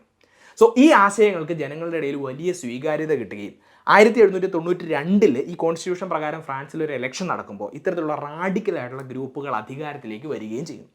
അപ്പോൾ ഈ റാഡിക്കലായിട്ടുള്ള ഗ്രൂപ്പുകളിൽ തന്നെ ഒരുപാട് റാഡിക്കലായിട്ടുള്ള ഒരു ഗ്രൂപ്പായിരുന്നു ജാക്കോബിൻസ് എന്ന് പറയുന്നത്. അപ്പോൾ ഈ ഒരു ഗവൺമെൻറ് അധികാരത്തിൽ വന്നപ്പോൾ തന്നെ അവർ ഈ ലോവർ ക്ലാസ്സുകാർ, സാധാരണക്കാരായിട്ടുള്ള ആവശ്യങ്ങൾ നിറവേറ്റാൻ വേണ്ടി ശ്രമിക്കുകയാണ്. അവർ പഴയ കോൺസ്റ്റിറ്റ്യൂഷനെ അബാൻഡൻ ചെയ്തിട്ട് പുതിയൊരു കോൺസ്റ്റിറ്റ്യൂഷൻ, ഫ്രാൻസിൻ്റെ 2ാമത്തെ കോൺസ്റ്റിറ്റ്യൂഷൻ കൊണ്ടുവരികയാണ്. അതിലവർ പറയുകയാണ് ആർക്കും, പ്രായപൂർത്തിയായ ആർക്കും വോട്ട് ചെയ്യാം, അല്ലാതെ ഇത്ര സ്വത്തുള്ളവരെന്നോ ഇത്ര നികുതി കൊടുക്കുന്നവരെന്നോ ഒരു റെസ്ട്രിക്ഷനും പാടില്ല, എല്ലാവർക്കും വോട്ട് ചെയ്യാം. അതുപോലെ തന്നെ ആളുകൾക്ക് ജോലി ചെയ്യാനുള്ള റൈറ്റ് ടു വർക്ക് വേണം, അതുപോലെ തന്നെ ഭക്ഷണം കഴിക്കാൻ അവകാശമാണ്, റൈറ്റ് ടു ഫുഡ് വേണം. ഇങ്ങനെയുള്ള ഒരുപാട് വലിയ മാറ്റങ്ങളാണ് അവർ ഈ കോൺസ്റ്റിറ്റ്യൂഷനിലൂടെ കൊണ്ടുവന്നത്. അപ്പോൾ ഏകദേശം ഇതേ സമയത്ത് തന്നെ ഈ ഫ്രാൻസിന് ചുറ്റും കിടക്കുന്ന മറ്റ് യൂറോപ്യൻ രാജ്യങ്ങൾ അവർ ഈ ഫ്രാൻസിൽ എന്താണ് നടക്കുന്നതെന്ന് കണ്ടുകൊണ്ടാണ് ഇരിക്കുന്നത്. അവിടുത്തെ രാജാവിന് ഇപ്പോൾ വലിയ അധികാരമില്ല, ജനങ്ങൾ അധികാരം പിടിച്ചെടുത്തു, വലിയ രീതിയിലുള്ള ആശയങ്ങൾ അവർ മുന്നോട്ട് വെക്കുന്നു. അപ്പോൾ ഈ ആശയങ്ങൾ ഇവരുടെ രാജ്യത്തുള്ള ആളുകൾ കണ്ടുകൊണ്ടിരിക്കുകയാണ്. അപ്പോൾ ഇന്നല്ലെങ്കിൽ നാളെ ഫ്രാൻസിൽ സംഭവിച്ചത് തങ്ങളുടെ രാജ്യങ്ങളിൽ സംഭവിക്കാമെന്നുള്ളൊരു പേടിയിലാണ് മറ്റ് രാജ്യങ്ങളുള്ളത്. അപ്പോൾ അതിനകത്ത് ചില പ്രധാനപ്പെട്ട രാജ്യങ്ങളായിട്ടുള്ള ഓസ്ട്രിയ പോലെയുള്ള രാജ്യങ്ങൾ ഫ്രാൻസിനെ ആക്രമിക്കാൻ തീരുമാനിക്കുകയാണ്. ഫ്രാൻസിനെ ആക്രമിക്കുക എന്ന് പറഞ്ഞു കഴിഞ്ഞാൽ അവിടെ നിലവിലുള്ള സിസ്റ്റത്തിനെ ആക്രമിച്ച് കീഴ്പ്പെടുത്തി പഴയ സിസ്റ്റം കൊണ്ടുവരാനാണ് ഇവർ ശ്രമിക്കുന്നത്. അപ്പോൾ ഇത്തരത്തിലുള്ള യുദ്ധങ്ങളിലേക്ക് ഫ്രാൻസ് പോയി കഴിഞ്ഞ് കഴിഞ്ഞപ്പോൾ അവിടുത്തെ രാജാവ്, നമ്മുടെ പഴയ ലൂയി 16 അദ്ദേഹത്തിൻ്റെ ഭാര്യയൊക്കെ ഇതിനൊരു മൗന സമ്മതം കൊടുക്കുകയാണ്. അവരുടെ ഭാഗത്ത് നിന്ന് വലിയൊരു റെസിസ്റ്റൻസ് ഉണ്ടാകുന്നില്ല. അപ്പോൾ ഇവരുടെ ഐഡിയ എന്താണെന്ന് ചോദിച്ചു കഴിഞ്ഞാൽ, ആ രാജ്യത്ത് ഭരിക്കുന്ന പല ആളുകളും ഇവരുടെ ബന്ധുക്കളാണ്. നമ്മുടെ രാജ്ഞിയുടെ സഹോദരനാണ് ഓസ്ട്രിയ ഭരിക്കുന്നത്. അപ്പോൾ ആ രാജ്യങ്ങൾ ഇവിടെ വന്ന് യുദ്ധം ചെയ്ത് ഫ്രാൻസിനെ കീഴ്പ്പെടുത്തി കഴിഞ്ഞാൽ ഇപ്പോൾ ഈ റവല്യൂഷണറീസ് ആയിട്ടുള്ള ആളുകളെല്ലാം അവർ പുറത്താക്കുകയും വീണ്ടും ഇവർക്ക് അധികാരത്തിൽ വരാം എന്നുള്ളൊരു ആഗ്രഹവുമാണ് അവരുടെ മനസ്സിലുള്ളത്. അപ്പോൾ ഈ ഒരു സൈലന്റ് സപ്പോർട്ടും കാര്യങ്ങളും എല്ലാം ഇവർ തിരിച്ചറിയുന്നു. ഫ്രാൻസ് അവർക്കെതിരെ യുദ്ധം ചെയ്യുന്ന രാജ്യങ്ങൾക്കെല്ലാം ശക്തമായിട്ട് തിരിച്ചടിച്ചതിന് ശേഷം രാജാവിനെയും രാജ്ഞിയെയും പിടികൂടി തടവിലാക്കുകയാണ്. അപ്പോൾ സ്വന്തം രാജ്യത്തിൻ്റെ രാജാവും രാജ്ഞിയുമായിട്ടിരുന്നുകൊണ്ട് കോൺസ്റ്റിറ്റ്യൂഷണൽ മൊണാർക്കിയിലെ ഒരു ഉന്നതമായിട്ടുള്ള അധികാരം കൈവച്ചുകൊണ്ട് ആ രാജ്യത്തിനെതിരെ തന്നെ ഇവർ പ്രവർത്തിക്കുകയാണ് എന്ന് ഈ ഗവൺമെൻറ്റിന് നേതൃത്വം കൊടുക്കുന്ന ആളുകൾ മനസ്സിലാക്കുകയും ഇവരെ പിടിച്ച് തുറങ്കിലടക്കുകയും ചെയ്യുന്നു. ഇനി ഈ രാജ്യത്തിന് രാജാവിൻ്റെ രാജ്ഞിയുടെ ഒന്നും ആവശ്യമില്ല എന്ന് പറഞ്ഞിട്ട് രാജഭരണം അവർ നിർത്തലാക്കുകയാണ്. മൊണാർക്കി അബോളിഷ് ചെയ്യുന്നു. അങ്ങനെ 1792 ഫ്രാൻസ് ആദ്യമായിട്ട് ഒരു റിപ്പബ്ലിക്കായിട്ട് മാറുകയാണ്. അപ്പോൾ ലോവർ ക്ലാസ് എന്ന് പറഞ്ഞാൽ അല്ലെങ്കിൽ കോമൺ ആയിട്ടുള്ള ആളുകളുടെ കയ്യിലേക്ക് അധികാരം വരുന്നു. അതിൽ തന്നെ റാഡിക്കലായിട്ടുള്ള ഗ്രൂപ്പുകൾ, ജാക്കോബിൻസ്, ജിറോണ്ടിസ്റ്റ് പോലെയുള്ള റാഡിക്കലായിട്ടുള്ള ഗ്രൂപ്പുകളാണ് ഇതിന് നേതൃത്വം നൽകുന്നത്. അവർ രാജഭരണം നിർത്തലാക്കിയെന്ന് മാത്രമല്ല, രാജ്യദ്രോഹ കുറ്റം ആരോപിച്ചുകൊണ്ട് രാജാവിനെയും രാജ്ഞിയെയും വധിക്കുകയും ചെയ്യുന്നു, വധശിക്ഷ നടപ്പിലാക്കുകയും ചെയ്യുന്നു. ഈ വധശിക്ഷ ഫ്രഞ്ച് വിപ്ലവത്തിൻ്റെ തന്നെ മറ്റൊരു ഘട്ടത്തിൻ്റെ തുടക്കമായിരുന്നു എന്ന് തിരിച്ചറിയുക. ഈ ജാക്കോബിൻസിലെ തന്നെ വളരെ പ്രധാനപ്പെട്ട ഒരു ലീഡറായിരുന്നു മാക്സിമിലിയൻ റോബസ്പിയർ എന്ന് പറയുന്നത്. റോബസ്പിയർ ഈ ഒരു ഗവൺമെൻറ്റിൻ്റെ ഏറ്റവും ഉന്നതമായിട്ടുള്ള സ്ഥാനത്തേക്ക് വരികയാണ്. അതിൻ്റെ ഒരു പ്രസിഡന്റ് പോലെയുള്ള ഒരു പോസ്റ്റിലേക്ക് അദ്ദേഹം വരികയാണ്. അവിടെ അദ്ദേഹം വന്നു കഴിഞ്ഞപ്പോൾ കംപ്ലീറ്റ് റവല്യൂഷനാണ് ആഹ്വാനം ചെയ്യുന്നത്. അതായത് ഫ്രാൻസിനെ ഒരു റിപ്പബ്ലിക്കായിട്ട് തന്നെ മുന്നോട്ട് കൊണ്ടുപോവുക, പഴയ രാജാവിനെയോ അല്ലെങ്കിൽ പഴയ സിസ്റ്റത്തിനെയോ ആരെങ്കിലും പിന്തുണയ്ക്കുന്നുണ്ടെങ്കിൽ അവരെ എല്ലാം തന്നെ പിടിച്ച് തുറങ്കിലടയ്ക്കുകയും അവർക്കെല്ലാം വധശിക്ഷ നടപ്പിലാക്കുകയും ചെയ്യുക എന്നുള്ളൊരു തീരുമാനമാണ് റോബസ്പിയർ മുന്നോട്ട് വെച്ചത്. സോ രാജാവിനെ രാജ്ഞിയെ വധിക്കാൻ ഉപയോഗിച്ച ഒരു ആയുധമാണ് ഗില്ലറ്റിൻ എന്ന് പറയുന്ന ഒരു പ്രത്യേക തരത്തിൽ മനുഷ്യനെ തലയറുത്ത് കൊല്ലുന്ന ഒരു ആയുധമാണ്. ആ ആയുധം അടുത്തൊരു വർഷത്തിൽ ഫ്രാൻസിൽ ഏകദേശം 20,000-ഓളം ആളുകളെ കൊല്ലുന്നതിന് വേണ്ടിയിട്ടാണ് ഉപയോഗിക്കുന്നത്. അതുകൊണ്ടാണ് 1793-നും 94-നും ഇടയിലുള്ള കാലഘട്ടത്തിന് റെയിൻ ഓഫ് ടെറർ എന്ന് പറയുന്നത്. വളരെ ടെറർ ആയിട്ടുള്ള ഒരു സിറ്റുവേഷൻ ആയിരുന്നു അത്. സോ വളരെ മൈൽഡായിട്ടുള്ള ഒരു ആശയത്തിൽ നിന്നുമാണ് ഫ്രഞ്ച് റവല്യൂഷൻ തുടങ്ങുന്നത്. എന്നാൽ അത് ഭയങ്കരമായിട്ടുള്ള റാഡിക്കലായിട്ടുള്ള ഒരു രീതിയിലേക്ക് പോകുന്നത് കാണാം. ആരെങ്കിലും തങ്ങൾക്കെതിരെയോ തങ്ങളുടെ ഗവൺമെൻറ്റിനെതിരെയോ തങ്ങളുടെ വിപ്ലവത്തിൻ്റെ ഐഡിയാസിനെതിരെയോ പ്രതികരിച്ചു കഴിഞ്ഞാൽ അവരെ കൊല്ലുക അല്ലെങ്കിൽ ഉന്മൂലനം ചെയ്യുക എന്നുള്ളൊരു തീരുമാനമാണ് ഇവരെടുത്തത്. ആദ്യകാലത്തൊക്കെ ആളുകളെ വിചാരണ ചെയ്തതിന് ശേഷമായിരുന്നു ശിക്ഷിച്ചിരുന്നത്. എന്നാൽ അവസാന കാലമായപ്പോഴത്തേനും വിചാരണ ഇല്ലാതെ ശിക്ഷിക്കുന്ന ഒരു നടപടിയിലേക്ക് പോകുന്നു. അപ്പോൾ ആളുകൾക്ക് മനസ്സിലായി ഇത് കൈവിട്ടുപോയി, റവല്യൂഷനാണ്, അതുപോലെ തന്നെ റാഡിക്കൽ ആശയങ്ങളൊക്കെയാണെന്ന് പറഞ്ഞിട്ടാണ് ഇവരെ അധികാരത്തിൽ കൊണ്ടുവന്നത്. എന്നാൽ ഇവർ അവിടെ നിന്ന് വഴി മാറി പോവുകയാണെന്ന് ആളുകൾക്ക് മനസ്സിലായി. അപ്പോൾ ഈ ജാക്കോബിൻ ഗവൺമെൻറ്റിനെതിരെ അല്ലെങ്കിൽ ഈ റോബസ്പിയറിൻ്റെ ഗവൺമെൻറ്റിനെതിരെ എല്ലാവരും, ഓപ്പോസിഷനായിട്ടുണ്ടായിരുന്ന ആളുകൾ എല്ലാവരും കൂടി ഒത്തുചേരുകയും ഇവരെ പാർലമെൻറ്റിൽ നിന്നും മറ്റ് അധികാരങ്ങളിൽ നിന്നെല്ലാം പുറത്താക്കുകയും അവസാനം ഈ റോബസ്പിയറിനെ തന്നെ പിടികൂടി അദ്ദേഹം ഏറ്റവും കൂടുതൽ ഉപയോഗിച്ച ഗില്ലറ്റിൻ ഉപയോഗിച്ചുകൊണ്ട് അദ്ദേഹത്തിൻ്റെ കഴുത്തറുത്ത് കൊല്ലുകയും ഈ റെയിൻ ഓഫ് ടെറർ അവസാനിപ്പിക്കുകയും ചെയ്യുന്നു. അപ്പോൾ ആളുകൾക്ക് മനസ്സിലായി ഒരുപാട് റാഡിക്കലായി പോയാലും ശരിയാവില്ല, ഒരുപാട് വലിയ ഇൻ്റലക്ച്വൽ ആയിട്ടുള്ള ആളുകളുടെ കയ്യിലേക്ക് ഭരണം പോയാലും ശരിയാവില്ല. അങ്ങനെ എല്ലാവരും കൂടെ കൂടിച്ചേർന്നിട്ട് ഫ്രാൻസിൽ ഒരു പുതിയ കോൺസ്റ്റിറ്റ്യൂഷനും ഒരു പുതിയ ഭരണ സംവിധാനവും ആരംഭിക്കുകയാണ്. അതിനെയാണ് ഡയറക്ടറേറ്റ് സിസ്റ്റം എന്ന് പറയുന്നത്. അതായത് ഫ്രാൻസിൻ്റെ ഏറ്റവും ഉന്നതമായിട്ടുള്ള അധികാരത്തിലിരിക്കുന്ന ആരാണെന്ന് ചോദിച്ചു കഴിഞ്ഞാൽ അത് ഏതെങ്കിലും ഒരു പ്രസിഡന്റെന്നോ അല്ലെങ്കിൽ ഒരു രാജാവെന്നൊന്നും പറയാൻ ആരുമില്ല. 5 ഡയറക്ടർമാരാണ് ഫ്രാൻസിനെ ഭരിക്കുന്നത്. 5 പേരുടെ കയ്യിലാണ് എക്സിക്യൂട്ടീവ് ആയിട്ടുള്ള അധികാരങ്ങളെല്ലാം വരുന്നത്. അതുകൊണ്ട് തന്നെ ഇതിൽ ഏതെങ്കിലും ഒരാൾ, റോബസ്പിയറിനെ പോലെയൊക്കെയുള്ള ഒരാളായാലും ബാക്കി 4 പേര് ചേർന്ന് ഇയാളെ കൺട്രോൾ ചെയ്യാൻ സാധിക്കും. ഈ ഒരു ഡയറക്ടർ സിസ്റ്റം നമ്മൾ നോക്കുകയാണെങ്കിൽ 2 തരത്തിലുള്ള ആളുകൾ ഈ ഒരു ഡയറക്ടർമാരുടെ ഇടയിലുണ്ടെന്ന് കാണാം. ഒന്ന് കുറച്ച് ലെഫ്റ്റ് വിങ്, റിപ്പബ്ലിക്കൻ ഐഡിയാസ് മാത്രമായിട്ട് മുന്നോട്ട് പോകണം എന്നാഗ്രഹിക്കുന്ന ആളുകൾ. മറ്റേത് കുറച്ച് റൈറ്റ് വിങ്, കോൺസ്റ്റിറ്റ്യൂഷണൽ മൊണാർക്കി ആണെങ്കിലും കുഴപ്പമില്ല, പഴയ സിസ്റ്റം തന്നെയായിരുന്നു കുറച്ചുകൂടെ നല്ലത് എന്ന് വിശ്വസിക്കുന്ന ആളുകൾ.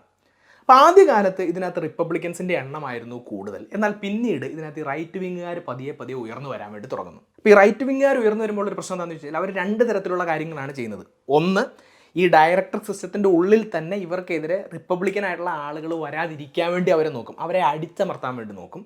മാത്രമല്ല ഫ്രാൻസ് ആ ഒരു സമയത്ത് ലോകത്തിൻ്റെ പല സ്ഥലങ്ങളിലും കോളനികൾ കൈയടക്കി വെച്ചിട്ടുണ്ട്. അപ്പോൾ കോളനികൾക്കും ഭൂമിക്കും വേണ്ടി മറ്റ് രാജ്യങ്ങളുമായിട്ട് യുദ്ധം ചെയ്യുന്നുണ്ട്. ആ യുദ്ധങ്ങൾ നല്ലതുപോലെ നടത്താൻ വേണ്ടി നോക്കും. അപ്പോൾ ഇതിന് രണ്ടിനും അവർക്ക് മിലിറ്ററിയുടെ ആവശ്യമുണ്ട്. അപ്പോൾ ഫ്രാൻസിൻ്റെ മിലിറ്ററിയെ ഇവർ ഓവറായിട്ട് ഡിപ്പെൻഡ് ചെയ്യുന്നത് ഈ ഒരു സമയത്ത് നമുക്ക് കാണാം. അങ്ങനെ 1799 ആയപ്പോഴത്തേനും ജനങ്ങളുടെ ഇടയിൽ ഈ ഡയറക്ടർമാരുടെ ആ ഒരു പ്രീതി കുറഞ്ഞു വരികയാണ്. കാരണം എന്താണെന്ന് വെച്ച് കഴിഞ്ഞാൽ അവർ പഴയ രാജാവിനെ പോലെ ലോകത്തിൻ്റെ പല ഭാഗത്തും പോയി യുദ്ധം ചെയ്യുന്നു, പലതിലും ഫ്രാൻസിന് തോൽവിയാണ് സംഭവിക്കുന്നത്. മാത്രമല്ല അവർ സാധാരണക്കാരുടെ പ്രശ്നങ്ങളിലൊന്നും വലിയ കാര്യമായിട്ട് ഇടപെടുന്നില്ല. അപ്പോൾ ജനങ്ങളുടെ ഇടയിൽ ഒരു അപ്രീതി നിലനിൽക്കുന്ന ഒരു സമയമാണിത്. ഈ ഒരു സമയത്താണ് മിലിറ്ററിയുടെ ജനറലായിട്ട് നെപ്പോളിയൻ ബോണപ്പാർട്ട് ഉയർന്നു വരുന്നത്. നെപ്പോളിയൻ ബോണപ്പാർട്ട് ഫ്രാൻസിന് വേണ്ടി ലോകത്തിൻ്റെ പല ഭാഗങ്ങളിൽ പോയി യുദ്ധം ചെയ്യുകയും അതിൽ പലതിലും വിജയിക്കുകയും ആളുകളുടെ ഇടയിൽ അദ്ദേഹത്തിന് നല്ലൊരു ഇമേജ് ഉണ്ടായിരിക്കുകയും ചെയ്യുന്നൊരു സമയമാണ്. അപ്പോൾ നെപ്പോളിയൻ വളർന്നു വന്നു കഴിഞ്ഞാൽ തങ്ങൾക്ക് പ്രശ്നമാണ് എന്ന് ഈ ഡയറക്ടർമാരുടെ ഉള്ളിലും അതുപോലെ തന്നെ അധികാരത്തിൻ്റെ മുകളിലിരിക്കുന്ന പലരുടെ ഉള്ളിലും ഒരു പേടി ഉണ്ടാവാൻ തുടങ്ങുകയും നെപ്പോളിയനെ എങ്ങനെയെങ്കിലും അദ്ദേഹത്തിൻ്റെ സ്ഥാനത്ത് നിന്ന് പുറത്താക്കാൻ വേണ്ടി ഇവർ ശ്രമിക്കുകയും ചെയ്യുകയാണ്. അപ്പോൾ ഇതൊരു നല്ല മൊമെൻ്റ് ആയിട്ട് നെപ്പോളിയൻ തിരിച്ചറിയാം. അത് ഒരു യുദ്ധതന്ത്രജ്ഞ മാത്രമായിരുന്നില്ല, വളരെ തന്ത്രശാലിയായിട്ടുള്ള ഒരാൾ കൂടിയായിരുന്നു. ജനങ്ങളുടെ സപ്പോർട്ട് തനിക്കുണ്ടോ എന്ന് മനസ്സിലാക്കുകയും ഇപ്പോൾ നിലനിൽക്കുന്ന ഗവൺമെൻറ്റിനോട് ജനങ്ങൾക്ക് വലിയ സപ്പോർട്ടില്ല എന്ന് തിരിച്ചറിയുകയും ചെയ്തതോടുകൂടി നെപ്പോളിയൻ അവിടെ ഒരു സൈനിക അട്ടിമറി നടത്തുകയാണ്. ഒരു മിലിറ്ററി കൂ നടത്തിക്കൊണ്ട് ഈ അധികാരം മുഴുവൻ പിടിച്ചെടുക്കുകയും ഫ്രാൻസിൻ്റെ കൗൺസിൽ എന്നൊരു പദവി ഏറ്റെടുക്കുകയും ചെയ്യുന്നു. പദവിയുടെ പേര് കൗൺസിൽ കോൺസോൾ എന്നൊക്കെ പറയാറുണ്ട്. അതങ്ങനെയൊക്കെയാണ് എങ്കിലും ശരിക്കും പറഞ്ഞു കഴിഞ്ഞാൽ നമ്മൾ ശരിക്കും നോക്കിക്കഴിഞ്ഞ് കഴിഞ്ഞാൽ മറ്റൊരു ചക്രവർത്തിയായിട്ട് നെപ്പോളിയൻ മാറുകയാണ് ചെയ്തത്. 1804 അദ്ദേഹത്തിൻ്റെ പദവിയുടെ പേര് എംപറർ എന്നാക്കി മാറ്റുകയും ചെയ്തു. അങ്ങനെ നെപ്പോളിയൻ ചക്രവർത്തിയായി മാറിയതോടുകൂടി ഫ്രഞ്ച് വിപ്ലവം അവസാനിക്കുകയാണ്. എന്തുകൊണ്ടാണ് ഫ്രഞ്ച് വിപ്ലവം അവസാനിച്ചു എന്ന് പറയുന്നത്? ഈ ടെന്നീസ് കോർട്ട് സത്യപ്രതിജ്ഞയുടെ സമയത്ത് ജനങ്ങളുടെ ലക്ഷ്യം എന്തായിരുന്നു? ഒരാൾ, രാജാവായിക്കൊള്ളട്ടെ ആരെങ്കിലും ആയിക്കൊള്ളട്ടെ, അയാളുടെ കയ്യിൽ നിന്ന് അധികാരം മേടിച്ചെടുത്ത് ജനങ്ങളിലേക്ക് കൊടുക്കുക എന്നുള്ളതായിരുന്നു. എന്നാൽ നെപ്പോളിയൻ ചക്രവർത്തിയായി മാറിയതോടുകൂടി ജനങ്ങളുടെ കയ്യിലുണ്ടായിരുന്ന അധികാരമെല്ലാം വീണ്ടും തിരിച്ച് ഒരു രാജാവിൻ്റെ കയ്യിലേക്ക് വരികയാണ് ചെയ്തത്. അപ്പോൾ ഈ ഒരു കൺസെപ്റ്റിനെ അടിസ്ഥാനമാക്കിയിട്ടാണ് നെപ്പോളിയൻ അധികാരത്തിൽ വന്നതോടുകൂടി ഫ്രഞ്ച് വിപ്ലവം അവസാനിച്ചു എന്നും നെപ്പോളിയനെ ഫ്രഞ്ച് വിപ്ലവത്തിൻ്റെ അന്തകൻ എന്നൊക്കെ വിശേഷിപ്പിക്കുന്നതിൻ്റെ കാരണം എന്ന് തിരിച്ചറിയാം. സോ നമ്മളൊന്ന് വേഗത്തിൽ വിശകലനം ചെയ്യുകയാണെങ്കിൽ ഫ്രഞ്ച് വിപ്ലവം ഒരു പരാജയമായിരുന്നു എന്ന് പറയേണ്ടി വരും. എന്താശയങ്ങൾ വെച്ചിട്ടാണോ ഫ്രഞ്ച് വിപ്ലവം ആരംഭിച്ചത്, ആ ആശയത്തിൻ്റെ നേരെ ഓപ്പോസിറ്റാണ് ഫ്രഞ്ച് വിപ്ലവത്തിൻ്റെ അവസാനം നമുക്ക് കാണാൻ സാധിക്കുന്നത്. അപ്പം ഇങ്ങനെ പരാജയപ്പെട്ടു പോയിട്ടുള്ള ഒരു വിപ്ലവത്തെ നമ്മൾ എന്തുകൊണ്ടാണ് ലോകത്തിലെ എല്ലാ വിപ്ലവങ്ങളുടെയും മാതാവ് എന്നൊക്കെ വിളിക്കുന്നത്? അതിൻ്റെ കാരണം ഫ്രഞ്ച് വിപ്ലവം മുന്നോട്ട് വെച്ചിട്ടുള്ള ഐഡിയകൾ തന്നെയാണ്. രാജാവ് ഒരു ഡിവൈൻ പവറായിട്ടിരുന്നുകൊണ്ട് തനിക്ക് തോന്നുന്നതെല്ലാം ചെയ്തുകൊണ്ടിരുന്ന ഒരു അവസ്ഥയിൽ നിന്നും രാജാവിൻ്റെ കയ്യിലല്ല അധികാരം ഉണ്ടാവേണ്ടത്, അത് ജനങ്ങളുടെ കയ്യിലാണ് എന്ന് ലോകത്തിന് പറഞ്ഞു കൊടുത്ത വിപ്ലവമാണ് ഫ്രഞ്ച് വിപ്ലവം. ജനങ്ങൾ തീരുമാനിക്കും ആരാണ് ഞങ്ങളെ ഭരിക്കേണ്ടത് എന്ന്. ആ ഭരിക്കുന്ന ആളുകൾ ജനങ്ങളുടെ ഇഷ്ടത്തിനനുസരിച്ച് ഭരിക്കണം. ഇല്ല എങ്കിൽ അവരെ അടുത്ത തിരഞ്ഞെടുപ്പിൽ പുറത്താക്കാനുള്ള അധികാരം ജനങ്ങളുടെ കയ്യിൽ തന്നെയാണ് എന്നുള്ള നമ്മൾ ഡെമോക്രസി എന്നൊക്കെ പറഞ്ഞിട്ടുള്ള ആ ഒരു ആശയത്തിൻ്റെ ഒരു വർക്കിംഗ് എക്സാമ്പിൾ ലോകത്തിന് കാണിച്ചു കൊടുത്താൽ, അല്ലെങ്കിൽ ജനങ്ങൾക്ക് അധികാരം പിടിച്ചെടുക്കാൻ സാധിക്കുമെന്നുള്ളൊരു ഉദാഹരണം ലോകത്തിന് കാണിച്ചു കൊടുത്ത വിപ്ലവമാണ് ഫ്രഞ്ച് വിപ്ലവം. അതുകൊണ്ട് തന്നെ ഈ ഫ്രഞ്ച് റവല്യൂഷൻ്റെ ആശയങ്ങൾ ഉൾക്കൊണ്ടുകൊണ്ട് ഒരുപാട് വിപ്ലവങ്ങൾ ലോകത്തിൻ്റെ പല ഭാഗത്തും ഉണ്ടാവുന്നത് കാണാം. ആ ആശയങ്ങൾ ഞാൻ നേരത്തെ പറഞ്ഞില്ല, ഇന്ത്യൻ കോൺസ്റ്റിറ്റ്യൂഷൻ അടക്കം ലോകത്തിൻ്റെ പല ഭാഗങ്ങളിലും ആ ആശയങ്ങൾ ഇന്ന് വർക്കൗട്ട് ചെയ്യുന്നത് നമുക്ക് കാണാം. ഇതിൻ്റെ അടിസ്ഥാനത്തിലാണ് ഫ്രഞ്ച് വിപ്ലവത്തിനെ the mother of all revolutions എന്നൊക്കെ വിളിക്കുന്നത്. പക്ഷേ നമ്മൾ ചരിത്രം ഇങ്ങനെയൊക്കെ പറയുമെങ്കിലും ഇതിന് വിരുദ്ധമായിട്ടുള്ള അഭിപ്രായം പ്രകടിപ്പിക്കുന്ന ചരിത്രകാരന്മാരും ഉണ്ട്. അതായത് നെപ്പോളിയൻ്റെ വരവോടുകൂടി ഫ്രഞ്ച് വിപ്ലവം അവസാനിക്കുകയല്ല ചെയ്തത്, നെപ്പോളിയനിലൂടെ ഫ്രഞ്ച് വിപ്ലവം അതിൻ്റെ അടുത്ത ഘട്ടത്തിലേക്ക് കടക്കുകയാണ് ചെയ്തത് എന്ന്. സോ അതെങ്ങനെയാണെന്ന് മനസ്സിലാക്കണമെങ്കിൽ നമ്മൾ നെപ്പോളിയൻ്റെ കഥ പഠിക്കണം. പക്ഷേ അതിനുള്ള സമയം ഇന്നത്തെ വീഡിയോയിലില്ല, അത് മറ്റൊരു വീഡിയോയിൽ ഉൾക്കൊള്ളിക്കാം. ഈ വീഡിയോയെക്കുറിച്ചുള്ള നിങ്ങളുടെ അഭിപ്രായങ്ങളും നിർദ്ദേശങ്ങളും സംശയങ്ങളും നിങ്ങൾക്കറിയാവുന്ന എക്സ്ട്രാ പോയിന്റുകളും എല്ലാം നിങ്ങൾ കമൻറ്റ് ബോക്സിൽ രേഖപ്പെടുത്തുക. ഈ വീഡിയോ മറ്റുള്ളവർ കാണുന്നത് നല്ലതാണ് എന്ന് തോന്നുന്നുണ്ടെങ്കിൽ ഈ വീഡിയോ നിങ്ങൾ ഷെയർ ചെയ്യുക. ഇതുപോലത്തെ നല്ല നല്ല വീഡിയോസുമായി വീണ്ടും വരുന്നത് വരേക്കും നന്ദി.